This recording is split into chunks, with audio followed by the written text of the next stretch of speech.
Baron degan kinoda bosh rollardan birini ijro etgansiz. Lekin nimagadir Baron 2 da siz yo'qsiz. Nimaga? O'zimni shaxsiy fikrimni aytaymi? Yo'q, siz nimaga yo'qsiz? Bu borada har xil gaplar bo'lib ketdi-ku.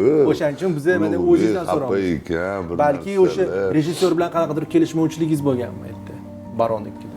Yo'q. Yoki gonoraringizni 2 barobar etib yuborganmisiz? Yo'q, unaqa bo'lmagan. Men o'sha yerda birov yonini olib qo'yganman-da. Yaxshi ma'noda. Gruppani, mana xuddi mana shunaqa operatorskiy gruppani yonini olib qo'ydim xolos. Menga hech kim hech narsa yomonlik qilmagan, ugroza ham bo'lmagan. Men xafa bo'lgan jihatim, допустим, deylik, men aktyorman, endi meni podobay shu qayerdadir kutib olish kerak degani emas-da. Men alhamdulillah любой sharoitga ko'nikib ketaman. Chunki gap anu qiyinchilikda emas. Shunaqa odamman-da endi.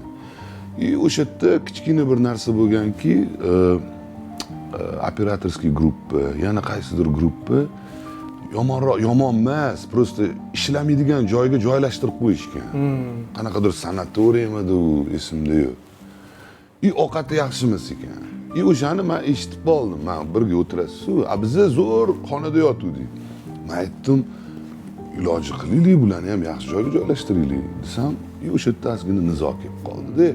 В итоге men ularni yonini olsam, ular yo'q, hammasi zo'r devorsa bo'ladimi? Voy, shunaqa g'alati bo'lib qoldim men.